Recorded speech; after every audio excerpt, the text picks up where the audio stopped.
Good afternoon. I was thinking about the movie The Patriot the other day, and about the scene where Mel Gibson he has just finished negotiating the release of these prisoners, and at the end of the scene, he whistles, and these two huge Great Danes, they run out of the British officer's house, and they follow him.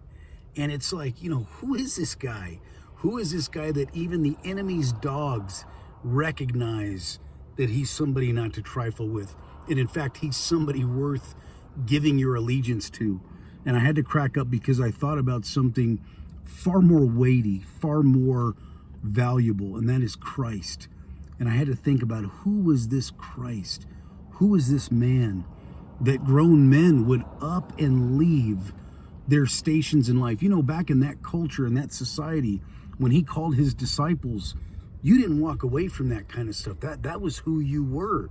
Especially those fishermen. Those fishermen were, they were rugged, tough, burly guys that, worked with their hands, that fought against the elements, the seas, the high seas. I mean, that was quite the thing. And yet, and especially working for their fathers, that even more committed, even more expectation to stay. And yet, who was this man? Who is this Christ? Because Jesus was a man. He is a man. He is also God. And of course, that's another deep subject all by itself. But who was he that he had the ability to just speak a few words, and you dropped everything you were doing to follow him? Well, I'll tell you what, Christ has not changed. He's the same yesterday, today, and forever. And there are people that he is still calling today. He is calling us. He's calling you.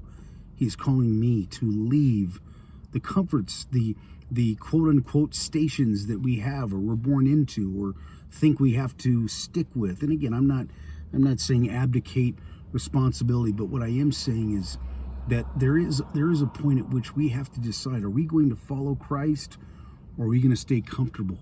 And that Patriot movie, there's a little bit of that too.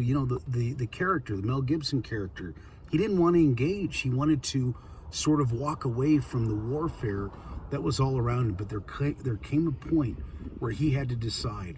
And you know what, folks? I believe you and I are living in a similar time where there's a point at which we have to decide: are we going to engage? Are we going to follow the Master, the one who is worthy of our allegiance, the one who is worthy of our obedience? Or are we gonna refuse? Are we gonna stay back? Or are we gonna pretend like there isn't anything going on? Because that's the same as refusing. I pray that you think about these things, and that you have a good day. God bless.